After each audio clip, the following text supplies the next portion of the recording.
आइए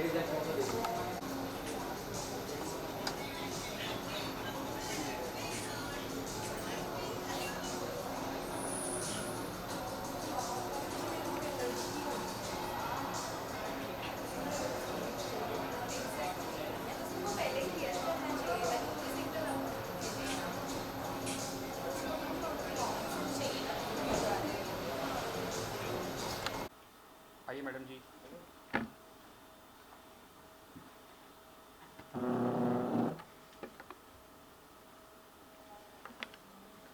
इनका पोजीशन ठीक है, पीछे आ रहा है बैकड्रॉप। हाँ, अच्छा एक चीज़ बताइए, बैठ के या खड़े? हाँ, okay, so we'll sit on. Pratibha super happy I know, आज दिन आई आ नो, गया अपना। I know. ठीक है, परफेक्ट। फॉर्मल। पूरा फॉर्मल होता तो और ज़्यादा अच्छा लाए हैं क्या आप? नहीं ठीक नहीं हाँ, अच्छा है बहुत। तो इसका लाए आप नीचे वाला भी? नाको। पर ये भी ठीक है। जम रहा है। जी जी यस, जी। यस। प्रतिभा जी एंड दीपक जी, सबसे पहले तो congratulation thank you. Thank you so much. के लिए। जितना भी थोड़ा सा आपने जो वीडियो दिखाया गया बहुत ही ब्यूटीफुल है। Thank you. आप एक माइक ले रही है क्या थोड़ा? नहीं माइक यहाँ नहीं है। अच्छा। It's okay, we can hear you. जितना भी वीडियो दिखाया गया बहुत ही ब्यूटीफुल है एंड बहुत ही ब्यूटीफुल आपने एक्ट भी किया, आपने गाया भी है। थोड़ा सा अगर आप लोग हमें बता सके कि कैसा रहा experience with Bole Naina. I think you should ask first her. Okay so ladies ladies first, first. Yes always. जी। Thank you, Deepak ji. It was a wonderful experience. I think wonderful word will not justice to what I felt during Bole Naina. It was conceived a year and a half back by Deepak ji, and then we decided कि अभी ये पूरा album ही करना है. Then Deepak ji को हमने पूछा who can write the best for us. तो मतलब हमारे लिए क्या, वो तो किसी के लिए भी दुनिया में लिखेंगे तो आई थिंक वो बेस्ट ही होगा. सो देन दीपक जी ने गुलजार साहब से बात की and then he agreed. And so this album contains 4 ghazals and 2 thumris. और आज जो हम यहाँ, उसका नाम है बोले नैना, साइलेंसेस स्पीक. और बहुत ही खूबसूरत जर्नी थी. आई think it went through all odds. बहुत सारी मुश्किलों का भी सामना करना पड़ा हमें, लेकिन कहते हैं ना, देर आए लेकिन दुरुस्त आए. तो ये एल्बम का हमें बहुत दिनों से इंतज़ार था. और आई थिंक ये जब आप लोग पूरा सुनेंगे, जैसे कि आपने कहा कि थोड़ा जितना भी देखने को मिला है, आज जब ये लॉन्च होगा तो आप लोग जब देखेंगे तो सबकी वो जो कलेक्टिव मेहनत है वो जब देखने को मिलेगी, तो I am sure and I am hoping कि आप सब लोगों को बहुत अच्छा लगेगा. म्यूजिक दिया है तो जी, जैसा कि अभी प्रतिभा ने बताया कि ऑलमोस्ट 1.5 साल के ऊपर हो गया करते हुए काम इस एल्बम पे. और एल्बम इसको मैं इसलिए नहीं बोलूँगा क्योंकि ये एक हमारी एक ऐसी म्यूज़िकल जर्नी रही है जो कभी कभी हो जाती है कोई चीज़ें. उनमें से ये एक ऐसी एल्बम बनी है जिसका नाम है बोले नैना साइलेंसेस स्पीक.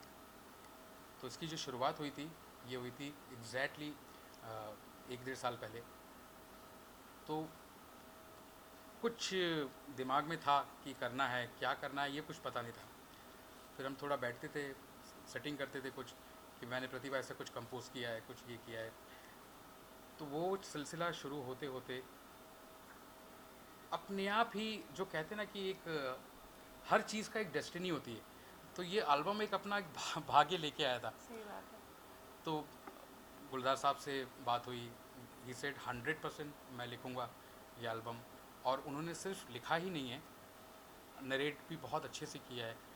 और बहुत ही शिद्दत से उन्होंने और बहुत प्यार से, जिस पैशन से हम लोग ने काम किया है, वो ही उनका भी पैशन और उतना ही इन्वॉल्वमेंट था इन्वॉल्वमेंट उनका उनका एक्चुअली, भी. कि वो हर जब भी हम कोई गज़ल गा रहे हैं उनकी वाली या जो ठुमरी गा रहे हैं, तो he would always call and make sure कि ये ठीक चल रहा है कि नहीं, या तुम्हें कोई डिफ़िकल्टी तो नहीं हो रही है कोई लफ्ज़ बोलने में, या आप जो बोल रहे हो आप एक बार मुझे सुनाओ. तो हम लोग हमेशा ही उनकी अप्रूवल ले लेकर चलते थे. And then the maestro rhythm के जो हमारे गॉड कहे जाते हैं, जाकिर हुसैन साहब को दीपक जी ने रिक्वेस्ट की and then he agreed. And उन्होंने भी ब्लेस किया हमारे एल्बम को. And then last but not the least, Ravi Jadhav ji, जो कि हमारे मराठी इंडस्ट्री के बहुत जाने माने और बहुत रिनाउंड डायरेक्टर हैं, उन्होंने इस पूरे एल्बम को डायरेक्ट किया है, इंक्लूडिंग बोले नैना टाइटल ट्रैक, जो आपने थोड़ा सा देखा है, और बाकी के गाने आपको थोड़े थोड़े दिन में देखने को मिलेंगे। तो आई थिंक जो ये कहते हैं ना, किसी एक प्रोजेक्ट की एक जननी होती है या एक फादर ऑफ द प्रोजेक्ट होता है, इसमें इतने सारे हमारे पास इतने सारे लेजेंडरी आर्टिस्ट हैं, लेकिन फिर भी फादर ऑफ द प्रोजेक्ट दीपक पंडित जी ही रहेंगे हमेशा, so sweet, क्योंकि so sweet of you, thank you. No but इसलिए that is actually the truth, क्योंकि इनका ही ये कंसीव किया हुआ आइडिया था, और उसको आगे बढ़ाने के लिए हर किसी ने बहुत बहुत शिद्दत ज़्यादा से मेहनत आगे, की है। बिल्कुल तो आई थिंक बिल्कुल। You will see that, and I hope कि आप सब लोगों को जो हम कह रहे हैं वो रिलेट कर पाएंगे। और इस एल्बम की एक खासियत है, मैं वो आप सभी के साथ शेयर करना चाहूँगा कि गज़ल या ठुमरी, ये जब टाइटल आता है तो लोगों को लगता है कि सरंगी होगा, सितार होगा, हारमोनियम होगा, तबला होगा। ये सब चीज़ें होने के बावजूद इस पूरे एल्बम की जो ऑर्केस्ट्रेशन की है मैंने, वो कम्प्लीटली एक ऑर्केस्ट्रल आपको टच मिलेगा, सिम्फोनिक टच मिलेगा उसमें, और इसकी सारी ऑर्केस्ट्रेशन बुदापेस्ट सिम्फनी ऑर्केस्ट्रा के साथ की है।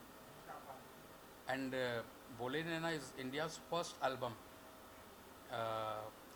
in which we have mixed and mastered in Dolby Atmos music.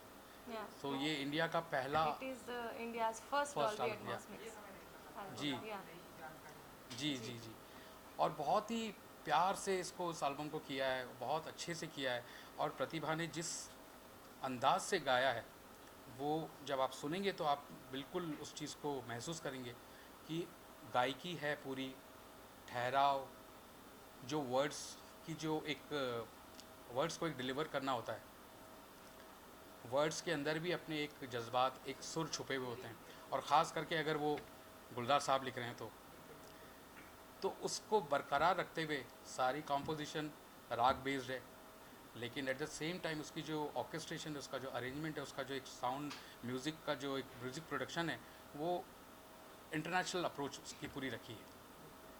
तो ये बहुत ही बढ़िया जर्नी रही है हम सबके लिए, और बहुत दिल से काम हुआ है, बहुत प्यार से काम हुआ है, और उसके लिए हम दोनों तहे दिल से शुक्रिया अदा करना चाहेंगे, धन्यवाद करना चाहेंगे सूफ़ी स्कोर का, 100%। कि उन्होंने हमको बहुत फ्रीडम दी। कभी without home actually it would not be possible. Possible, yeah. ऐसा काम इंडिपेंडेंट म्यूजिक इस तरह का इतनी लिबर्टी के साथ में किसी प्लेटफॉर्म पे आना बहुत मुश्किल हो जाता है, क्योंकि हर किसी को पता है कि एक जब ट्रेंड चल रहा होता है तो किसी अलग तरह का जॉनर पकड़ के किसी अलग तरह का म्यूज़िक करना बहुत मुश्किल होता है, क्योंकि लोगों को वही चीज़ ज़्यादा अच्छी लगती है जो ट्रेंड में चल रही होती है। तो बिल्कुल। ट्रेंड से निकल कर हमें कुछ एक रियल म्यूज़िक जो कि आमतौर पर लोग नहीं करते हैं, या करते भी हैं तो जो लोग बहुत ही गुणी लोग हैं हमारे इंडस्ट्री में, वो लोग कुछ ऐसा काम करते रहते हैं, लेकिन ऐसा काम करने के लिए बहुत पेशेंस, बहुत हौसला, और सूफ़ी स्कोर जैसे लोग चाहिए। एक ऐसा चैनल जो किसी भी तरह का म्यूज़िक आप करना चाहो उसको वो पूरी लिबर्टी आपको देते हैं कि बिल्कुल। आपको जिस तरह का भी म्यूज़िक करना है आप करने की पूरी लिबर्टी है। तो I think that's the best thing, we really need more people like Sufi Sufi score score in India in today. India, Yes. yeah. देश के लोगों को ये डेफिनेटली पसंद आएगा। लेकिन ठुमरी की आपने बात की, उसकी भी मैं बात करूँगा, और हम जी। चाहेंगे कि आप फ्यू लाइंस जो है गुनगुनाना भी हम आपसे सुनना पसंद करेंगे। लेकिन उससे पहले कि गुलजार साहब का इतनी बड़ी शख्सियत है, किसी भी प्रोजेक्ट में उनका इन्वॉल्व होना है, इस बोले नैना में इन्वॉल्व होना, आप लोगों के साथ में एसोसिएशन होना, कितना प्रिविलेज मोमेंट होता है आपके लिए बोले नैना के लिए? दीपक जी, आई थिंक ये तो हमारे लिए ब्लेसिंग से कम नहीं है। बिल्कुल। मतलब लोगों का शायद सपना होगा कि एक बार कभी गुलजार साहब के शब्द गाने का मौका मिल जाए, लेकिन और हमें ये मौका भगवान ने बहुत जल्दी दिया है, लेकिन बहुत मेहनत है इसके पीछे, और मुझे लगता है कि ये किसी ब्लेसिंग, और we are just fortunate, you know, उन गुलजार साहब के लिरिक्स, जाकिर साहब का होना उसमें, दीपक पंडित जी के music, and then symphony orchestration, जो बुडापेस्ट का जो सिम्फनी ऑर्केस्ट्रा इन्होंने इस्तेमाल किया है, तो आई थिंक सब चीज़ें एक साथ में अपने आप में मेरे लिए तो बहुत बड़ी ब्लेसिंग है। दीपक जी ने तो बहुत काम किया इसके पहले भी, मेरे लिए भी बहुत बड़ी बट ब्लेसिंग है। बट हम ये लोगों के ये लिए आई थिंक ये we are very combination fortunate. ये कॉम्बिनेशन ये पहली बार हुआ है। ये कॉम्बिनेशन कि गुलजार साहब, जाकिर हुसैन साहब, हाँ ये प्रतिभा और मैं, तो ये कॉम्बिनेशन जो है ये हिंदुस्तान में भी पहली बार हुआ है। और जैसे कि मैंने आपको जिक्र किया था कि डॉल्बी एटमॉस म्यूज़िक वो भी पहली बार इस एल्बम से ही इंट्रोड्यूस हो रहा है इंडिया में। तो आप जब ये सुनेंगे कंप्लीट एल्बम तो मुझे यकीन है कि जो लैंग्वेज है, जो वर्ड्स हैं और जिस ढंग की अदायगी है गाने में, सिंगिंग में या उसके म्यूज़िक अरेंजमेंट में, तो वो कहीं ना कहीं लोग उसको बहुत अरसे से मिस कर रहे थे। ये मैं जानता हूँ। हम क्या करते हैं कि बोलते हैं अरे अच्छा काम, सब अच्छा काम कर रहे हैं, मैं एक इन जनरल बात कर रहा हूँ, इसको प्लीज़ आप पर्सनली मत लीजिएगा कि यार ऐसा कुछ काम नहीं होता, ये नहीं होता, पहले कैसे खयाम साहब करते थे, मदन मोहन साहब करते थे। तो ऐसे लोग बातें बहुत मतलब करते हैं, वो विच इज़ ट्रू एक्चुअली। लेकिन क्या है कि उस काम को करने के लिए भी वो वैसी रूदारी चाहिए, वैसा मिजाज चाहिए, ऐसा मूड चाहिए, और साथ में उसमें आप लोग का भी बहुत सपोर्ट चाहिए। कि अगर आप लोग आज आए, ये चीज़ देख करके हमको बहुत खुशी हुई है कि ऐसी चीज़ को, जो हमारी धरोहर है, जो हमारा कल्चर है, जो हमारी सब म्यूज़िक है हमारा, तो ये जब आपके थ्रू पहुँचेगा, हम अपना काम कर रहे हैं, लेकिन अगर उसको आप अगर अच्छे से उसको पेश करते हैं तो वो चीज़ की ख्याति, उसका कैनवास और भी बढ़ जाता है। आई थिंक एक ये भी बहुत इम्पोर्टेंट बात है कि अच्छा म्यूज़िक भी होता है हमारे ऐसा ही नहीं है कि सिर्फ ट्रेंड म्यूज़िक ही होता है, अच्छा म्यूज़िक भी बहुत होता है, लेकिन उस पर लोगों की कम नज़र जाती है क्योंकि जब उसकी उतनी प्रमोशन भी की जाए तब वो उस लेवल तक पहुंचेगी। जब लोगों को पता ही नहीं चलेगा कि अच्छा म्यूज़िक हो रहा है Correct. लेकिन उन तक पहुंचेगा नहीं, तो शायद उनको कभी पता ही नहीं चल पाएगा कि म्यूज़िक में डिफ्रेंशिएट कैसे करना है। तो I think it is very much up to all of us and all of us कि वो कहते हैं ना कि अच्छा मंजिल मिल ही जाएगी भटक कर ही सही, गुमराह तो वो हैं जो घर से निकले ही नहीं। तो क्या क्यों बात ना है। शुरुआत करें ऐसे कि अपनी एक ऑडियंस हमें खुद ही तैयार करनी है ट्रू। कि जो ऑडियंस कोई और चीज़ सुन रही है, अगर वो म्यूज़िक ही सुनकर इतनी खुश है तो उन्हें अलग अलग तरह का म्यूज़िक हम क्यों ना इंट्रोड्यूस करें। और ये म्यूज़िक तो हमारा बरसों पुराना, सदियों पुराना है, इसे सिर्फ हमें रिन्यू करना है, इसे हमें न्यू फॉर्म में न्यू जनरेशन तक पहुंचाना है ताकि जो अच्छा गाते हैं सिंगर्स और जो अच्छा म्यूज़िक सुनना पसंद करते हैं वो लोग इस तरह का म्यूज़िक और ज़्यादा उसे रूटीन में लाएं। लाएं, बिल्कुल। जी सर एक बात, जैसे कि हमारी सोसाइटी में हम देखते हैं हिप हॉप का जमाना है, जी आए दिन हमें रोमांटिक भी चलिए सुनने को मिल जाते हैं, लेकिन ठुमरी, मेरा ऐसा पर्सनल जी। ठुमरी जो है बहुत कम देखने को मिलता है। तो आप लोगों ने जो चैलेंज किया है, कि मैडम ने भी बताया कि हमने एक जो ट्रेंड में चल रहा है थोड़ा सा हम उससे हटकर, तो ये कैसा रहा एंड कितना चैलेंजिंग था आप लोगों के लिए हमारी सोसाइटी में एंड बोले मैना के लिए ठुमरी को प्रेजेंट करना, जो हम तो बहुत ही कम देखते हैं। बहुत अच्छा आपने ये क्वेश्चन किया है। तो इसको मैं थोड़ा सा पीछे जाता हूँ, फिर इस बात पे आता हूँ कि ठुमरी, कजरी, इसमें भी क्या बात थोड़ा थोड़ा फ़र्क है। और ये सारे जो चीज़ें हैं ये सब क्लासिकल बेस्ड ही होती है। उसके अलावा इसको वो ही गा सकता है जो क्लासिकल सीखा हुआ हो। सीखा हो। तो सब अच्छा कर रहे हैं, मैं किसी के लिए बोलूँगा नहीं। लेकिन क्या है कि जब मैंने प्रतिभा को, जब ये एल्बम की बात भी नहीं हुई थी, हमको पता भी नहीं था कि शायद ये हम लोग एल्बम कर रहे हैं कि नहीं सही कर रहे बात है। हैं, जब कुछ बात ही नहीं हुई थी, I met first time somewhere in, मतलब कोई फंक्शन में मिला था मैं, और हम लोग सभी मतलब सोनू जी भी थे वहाँ पे, सलीम जी भी थे, तो एक गाने बजाने का भी माहौल था। तो मैंने जब उनको सुना, पहली बार सुना मैंने वहाँ पर, तो मुझे एक यकीन सा हुआ कि ये म्यूज़िक तो है ज़िंदा। क्योंकि ये पर्टिकुलर ये जो जॉनरा है, इसके लिए आपको वैसी वैसी वैसा ही आर्टिस्ट चाहिए, उस तरह की ही सिंगिंग चाहिए, उस तरह की आवाज़ चाहिए, उस तरह की रेंज चाहिए। इनका जो कमांड है वो गज़ल में भी कमाल का है, क्लासिकल सीखा है इसलिए, प्लस डिक्शन, प्रोनाउंसिएशन, उसके अलावा ठुमरी, कजरी और प्लेबैक में भी बहुत गाया है उन्होंने। तो she is a versatile singer. तो जब एक कंपोज़र को एक ऐसा आर्टिस्ट मिलता है, तो मैं इसको कभी कभी बोलता हूँ कि मैं एकदम बेधड़क होकर कंपोज करता हूँ। कि मुझे पता है कि मैं जो कंपोज करूँगा वो तुम बहुत आराम से गाओगी। तो एंड ऑफ द डे वही होता है। तो इसलिए ये एक हम लोग ने डिसाइड किया कि let's do thumri and ghazal album. और और हमारा जी, जी, आप कंप्लीट कीजिए और please। हम लोग यही, मैंने जो भी आज तक जितना भी छोटा मोटा काम किया है, तो मैं अपने आप को खुश रखना ज़्यादा फील करता हूँ कि मुझे मज़ा आए कि कुछ काम हो रहा है। एक्चुअली म्यूज़िक है ही ऐसा कि आप जब तक खुद खुश नहीं इंजॉय नहीं होंगे करना। कुछ करके, तो आप दूसरों को खुश नहीं कर सकते। लेकिन उसके अलावा एक चीज़ जो आपकी क्वेश्चन से मुझे याद आई थी कि मैंने अभी भी पिछले क्वेश्चन में भी ये बोला था कि लोग अच्छा म्यूज़िक करते हैं और लोगों तक पहुंचता भी है, बशर्ते उसको पहुंचाना हमारी जिम्मेदारी है। जिम्मेदारी है। जैसे कि आपने ठुमरी की बात की, आपने एक ठुमरी अभी रिसेंटली सुनी होगी, बहुत, मेरी तो बहुत पसंदीदा ठुमरी है वो, लब पर आए, शंकर महादेवन जी की कंपोज की हुई। और बंदिश बैंडिट्स हाँ, एक सीरीज़ ही ऐसी है जिसका जिसका रूट ही क्लासिकल बेस्ड क्लासिकल है, बेस्ड। जहाँ से लोगों, जो हमारी आज की कहानी है ये उसी कहानी पर बेस्ड है कि लोगों को क्लासिकल के बारे में नहीं पता होता, लेकिन उनको बहुत अच्छा लगता है अगर आप उनको समझाएं, उसके तरीके से एक उनको भेजना पड़ेगा। राइट। तो हमारी भी यही कोशिश है कि हम जो कर रहे हैं वो न्यू जनरेशन तक पहुँचे, क्योंकि इसकी ऑर्केस्ट्रेशन, जैसे कि दीपक जी ने कहा, इंटरनेशनल अप्रोच रखी है।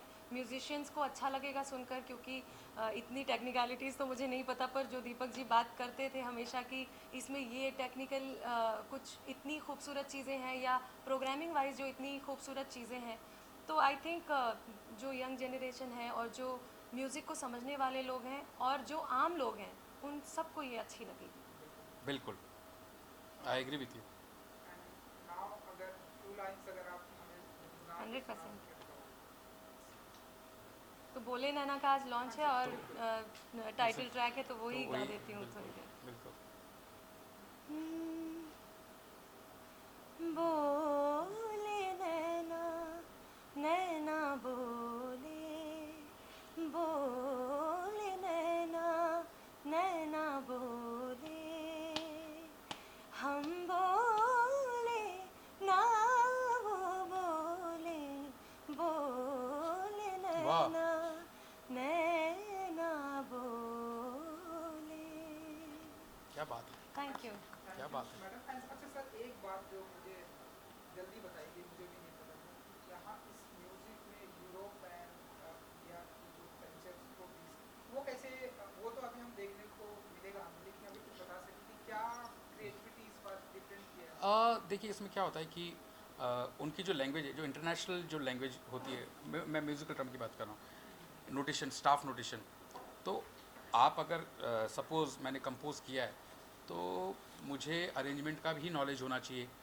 एक साउंड स्केप होती है, उसकी उसकी सिम्फनी के अपने डिसिप्लिन्स होते हैं। अगर आप सपोज़ आप 60 म्यूजिशियंस यूज़ कर रहे हैं, तो उसमें आप क्या क्या, जैसे मैंने इसमें स्ट्रिंग सेक्शन है, कंप्लीट हॉर्न्स है, वुडविंड्स है, कॉयर है, हार्प है, ऑर्केस्ट्रल परकशन है। तो आपकी भी समझ उतनी होनी चाहिए, तब ये हो सकता है। उसके साथ साथ एक मास्टर स्कोर रेडी करना पड़ता है हमको। तो एक एक गाने का हमारा जो मास्टर स्कोर था, मैं I went to Hungary, me and my technician, my sound engineer Setu Raman ji, उनके साथ हम सेटिंग करके आए, उनको स्कोर दिया, जो स्टाफ नोटेशन कहते हैं उसको। तो उसमें आपको मैं बता, जैसे फर्स्ट स्ट्रिंग सेक्शन वो जी क्लिफ से होता है, वियोलास के लिए सी क्लिफ होता है, और अपना जो शार्प क्लिप्स होती है वो हॉर्न्स के लिए होती है। तो वो आना चाहिए कंपोज़र को, तो आप कम्युनिकेट बहुत अच्छे से कर सकते हैं।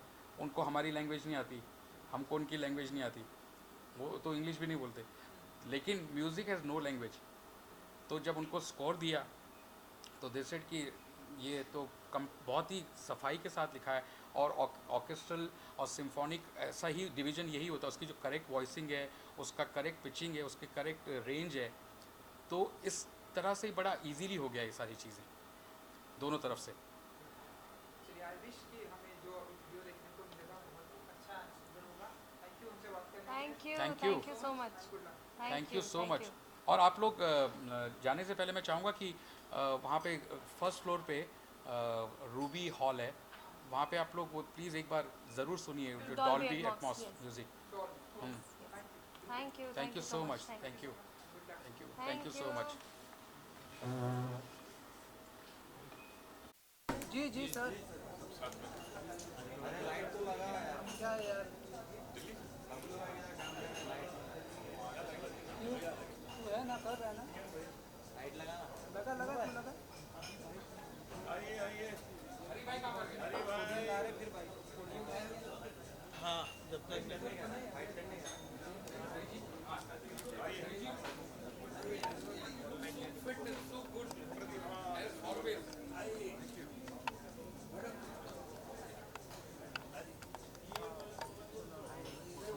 अच्छा ऐसे हो जाता है तो सब लोग क्या नहीं नहीं आप यहीं पे रहिए आप एकदम करेक्ट यहाँ से देखेंगे यहाँ से शुरू करते हैं